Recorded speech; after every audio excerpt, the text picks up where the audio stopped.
منا کی وادی کے اندر کائنات کا ایک انوکھا باب رقم ہوتا ہے. یہ بھی امتحان ہے حضرت ابراہیم خلیل اللہ کا. اس خاندان نے قدم قدم پہ امتحان دیے. پہلے اولاد نہیں ہے، یہ صدمہ سہا. پھر اولاد ہوئی تو کہا وادی غیر ذی زرع میں چھوڑا. اللہ کا حکم مانا اور وہیں اپنی اولاد کو اور اپنی زوجہ کو چھوڑ چلے آئے. فلسطین میں آ کے آباد ہو گئے. فلما بلغ معہ السعی، قرآن بتاتا ہے جب وہ چلنے کے قابل ہوئے.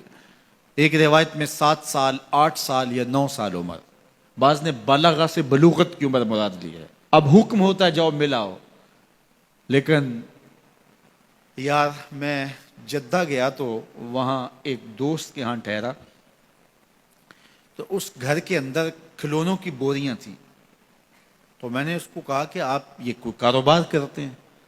تو اس کا دوست بھی تھا ساتھ، تو وہ مسکرا کے کہنے لگا کہ یہ کاروبار نہیں کرتا، بڑی دیر کے بعد اللہ نے اس کو بیٹا دیا ہے. تو اب یہ پاکستان جا رہا ہے تو جب بھی بازار جاتا ہے 10-20 کھلونے خرید لاتا ہے.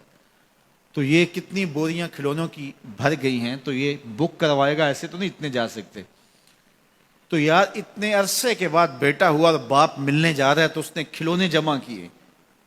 لیکن یہ کیسا باپ ہے جس کو حکم ہوتا ہے اتنے طویل عرصے کے بعد بیٹے کو ملنے جا رہے ہو، ایک چھری لے لو، ایک رسی لے لو. یار ان کے نام باقی ہیں تو یوں ہی باقی نہیں ہیں. امتحان کتنے بڑے تھے. کہا جاؤ لیکن ہاتھ میں رسی لے جاؤ، ہاتھ میں چھری لے جاؤ. حضرت خلیل اللہ پہنچتے ہیں، اپنی زوجہ سے ملے اور کہا بیٹے کو تیار کر دو، دوست کی دعوت پہ جانا ہے. مانگ سجا دی جاتی ہے، بیٹے کو نئے کپڑے پہنا دیے جاتے ہیں. اللہ اکبر. بیٹے کو لے کر نکلے. یار بیٹا ان فوان شباب میں ہو، چڑھتی جوانی ہو تو باپ دیکھ کر کے کتنا خوش ہوتا ہے. اور پھر اس کا بیٹا بھی اکلوتا ہو اور بیٹا بھی بڑھاپے کا سہارا ہو، عصائے پیری ہو، رب سے مانگ مانگ کے لیا ہو. اور پھر بیٹا بھی وہ جس کی پیشانی میں محمد کا نور چمک رہا ہے. ایسا بیٹا تو چہرے کی بلائیں لینے کو جی چاہتا ہے. لیکن حضرت خلیل اللہ اللہ کے حکم پہ اس بیٹے کو ذبح کرنے کے لیے ہاتھ میں چھری اور رسی دبائے منا کی وادی کی طرف بڑھ رہے ہیں. شیطان نے سمجھا کہ اس سے نازک مرحلہ اس خاندان پہ نہیں آ سکتا. حضرت حاجرہ کے پاس پہنچا. پتہ ہے شہزادے کدھر گئے ہیں؟ کہا ان کے باپ لے گئے ہیں دوست سے ملاقات کروانے کے لیے. کہا نہیں، وہ ان کو ذبح کرنا چاہتے ہیں. کہا سوچ کے بات کر، وہ باپ ہے ذبح کرے گا؟ کبھی باپ بھی بیٹے کو ذبح کرتا ہے اور بے قصور ذبح کرے گا؟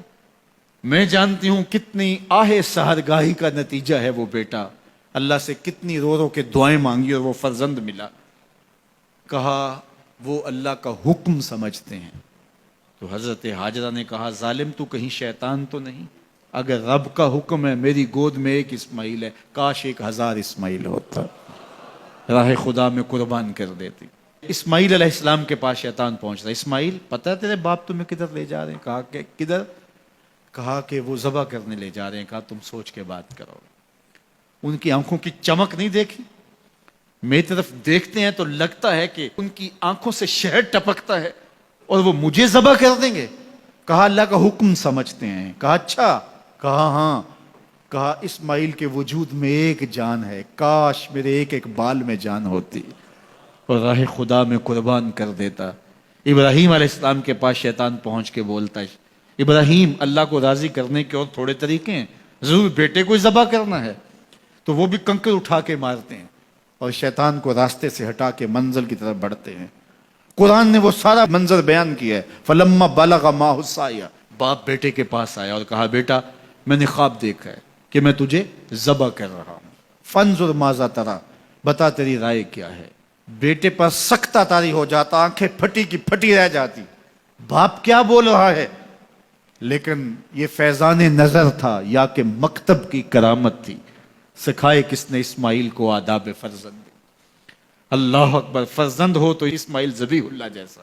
فانظر ماذا تری، بتا تیری رائے کیا ہے. بیٹا خاموشی اختیار کر لیتا. السکوت من الرضا، تو سکوت بھی رضا سے ہے، اس کی خاموشی بھی رضا مانی جاتی. اور جب اس طرح کی سراسیمگی کی کیفیت ہو تو خاموشی ہی رضا ہوتی ہے. بیٹا کہتا ٹھیک ہے آپ ذبح کر لیجئے. یہ بھی امتثال امر ہوتا، لیکن بیٹے نے 2 قدم بڑھ کے بات کی. بیٹے نے کہا یا ابا تفعل ما تؤمر ستجدنی انشاء اللہ من الصابرین. ابا جان ذبح کیا ہے، جو کرنا ہے کیجئے. یہ نہیں کہا یا ابا تذبح، ہاں ابا جی ذبح کر لیجئے. ذبح کا جواب ذبح سے نہیں دیا، بلکہ کہا یا ابا تفعل، اے ابا جان کیجئے، ما تؤمر، جو بھی حکم ہو. ذبح کیا، جو بھی کرنا ہے کیجئے. رہی بات میری، یہ کام آسان تو نہیں، لیکن میرے اللہ نے چاہا تو صبر کر کے دکھاؤں گا. منا کی وادی ہے، باپ اور بیٹے دونوں نے طے کر لیا. باپ ذبح کرنے پہ راضی ہے، بیٹا ذبح ہونے پہ راضی ہے. یار اسلام من مانی کا نام نہیں ہے، اپنے خواہشات کو پورا کرنے کا نام اسلام نہیں ہے، اپنے آپ کو مالک کے سپرد کر دینے کا نام ایمان ہے. اس کا نام اسلام ہے. یہاں دیکھیے فلما اسلما، جب دونوں نے طے کر لیا، دونوں راضی ہو گئے. باپ ذبح کرنے پہ راضی ہو گیا، بیٹا ذبح ہونے پہ راضی ہو گیا. وَتَلَّهُ لِلْجَبِينِ، اور باپ نے بیٹے کو پیشانی کے بل لٹایا. قرآن نے وہ سارا منظر بیان کیا ہے. اس پر مفسرین کے 2 قول ہیں. ایک یہ کہ الٹا لٹایا تاکہ کفا سے ذبح کروں، گردن کے پچھلے حصے پر چھری رکھ کے ذبح کروں گا، منمونا چہرہ میری آنکھوں کے سامنے نہ ہو اور میرے دل کے اندر کوئی جذبہ رحم نہ جاگے جس سے اللہ کے حکم کی تعمیل میں دیر ہو جائے. اور دوسرا معنی یہ کیا کہ آپ جانور قربانی کے لیے جو ذبح کرتے ہیں تو اس کی گردن کو بل دے کے اس کی پیشانی کو زمین پہ لگا دیتے ہیں تاکہ یہ رگیں تن جائیں اور ذبح کرنے میں آسانی ہو. حضرت اسماعیل کی معصوم گردن کو بل دے کر کے ان کی پیشانی پتھر کے ساتھ جوڑی گئی. وَتَلَّهُ لِلْجَبِينِ، پیشانی کے بل یوں لٹایا گیا کہ گردن کھل جائے اور بیٹے کو ذبح کرنا آسان ہو. آنکھوں پہ پٹی باندھ لی کہ یہ منظر تو دیکھا نہیں جا سکے گا، اللہ کے حکم کی تعمیل بھی باہر صورت کرنی ہے. سعادت مند بیٹا بولتا ابا جان مجھے رسیوں سے جکڑ لیجئے، کہیں ایسا نہ ہو کہ میں تڑپوں اور اللہ کا حکم پورا کرنے میں آپ کو دیر ہو جائے. باپ بیٹے کو رسیوں سے جکڑ لیتا ہے، ہاتھ میں چھری پکڑی ہے، ذبح کرنے لگتے ہیں تو بیٹا بولتا ہے ابا جان رسیاں کھول دیجئے. کیوں؟ آپ کا منصوبہ، آپ کا پروگرام تبدیل ہو گیا. کہا نہیں. تو پھر کیوں رسیاں کھولوں؟ کہا کہیں ایسا نہ ہو کہ کل کا مورخ لکھے کہ باپ ذبح کرنا چاہتا تھا، بیٹا ہونا نہیں چاہتا تھا، باپ نے باندھ کے کیا. کھول دیجئے، نہیں تڑپوں گا. رسیاں کھل جاتی ہیں. بیٹا پیشانی کے بل لٹایا ہوا ہے، ہاتھ میں چھری پکڑی ہے، منا کی وادی ہے، کارکنان قضاء و قدر کی چیخیں نکل رہی ہیں، حوریں تھرا رہی ہیں، زمانہ کانپ رہا ہے، منا کی وادیوں پر تھر تھراہٹ ہے. مالک قیامت آنے والی ہے. فرشتے بھی پوچھ رہے ہیں کہ مالک کیا ہونے والا ہے. کہا تم کہتے تھے انسان کو پیدا کر رہا ہے، سجدے تو ہم کریں گے، ذرا میرے بندے کی ادا تو دیکھو، ذرا میرے بندے کا انداز محبت تو دیکھو، میری فرما برداری، انقیاد امر اور اطاعت اور امتثال امر کی مثال تو دیکھو، ذرا دیکھو میرا بندہ میرے حکم کی تعمیل کیسے کر رہا ہے. اللہ اکبر.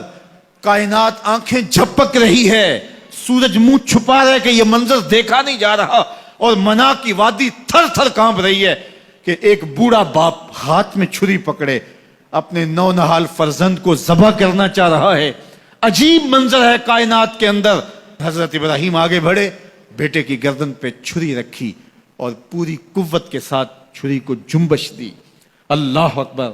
لیکن ایک بال بھی نہیں کٹا. پاس پڑے پتھر پر چھری کو مارا. لما تقطع یا سکین، چھری کاٹتی کیوں نہیں؟ تو چھری نے آواز دیا الخلیل یامرنی والجلیل ینہانی، خلیل مجھے کاٹنے کا کہتا ہے، رب جلیل کہتا ہے خبردار ایک بال بھی کاٹا. کہا چھری تیرا کام تو کاٹنا ہوتا ہے. کہا حضرت آگ کا کام بھی تو جلانا تھا، جس نے آگ کو جلانے سے روکا تھا آج اس نے مجھے کاٹنے سے روک دیا.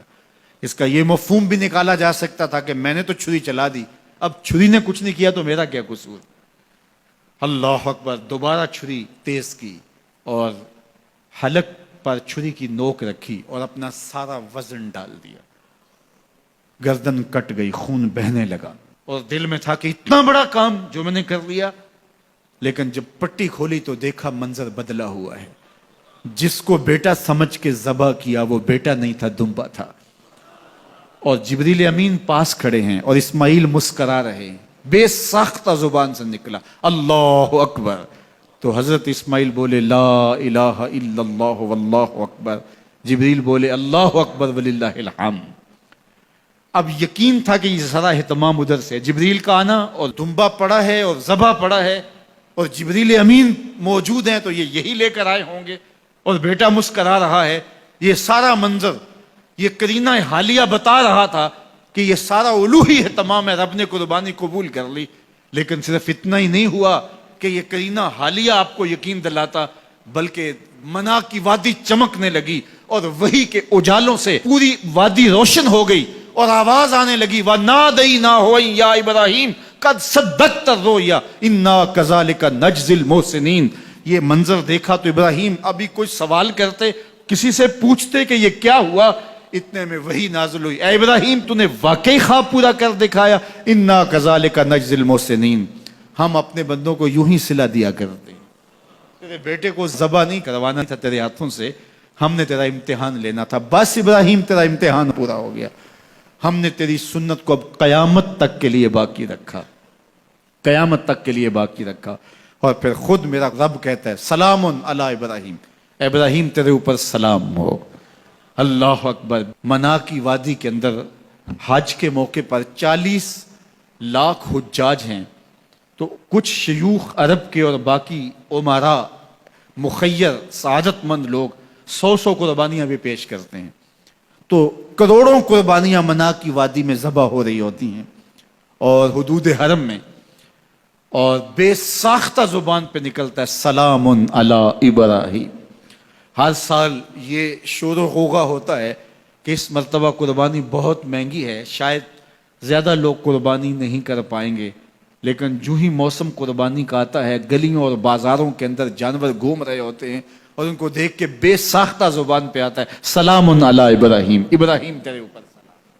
تو یہ کتنا بڑا امتحان تھا، کتنی بڑی آزمائش تھی، لیکن اس آزمائش سے سرخرو نکلے، نمبر بھی پورے 100 حاصل کیے، کامیاب اور بامراد اور کامگار ہوئے۔ آج ہمیں اس سنت کو باقی رکھ کر کے ہمیں وہ یاد تازہ کی جا رہی ہے کہ میرے ایسے بندے کہ جو میرے حکم پہ اپنی سب سے عزیز چیز بھی قربان کرنے سے گریز نہیں کیا کرتے۔ ہمارے ایک بزرگ فرمایا کرتے تھے کہ ہر بندے کا ایک اسماعیل ہوتا ہے، جب تک وہ اپنے اسماعیل کی گردن پہ چھری نہیں رکھتا رب کا قرب نصیب نہیں ہوتا۔ تو جو تمہاری محبوب چیز ہے اس کو راہ خدا میں جب تک قربان کرنے کا جذبہ نہیں پاؤ گے، تب تک تمہیں وہ منزل نصیب سعادت کی نہیں ہوگی۔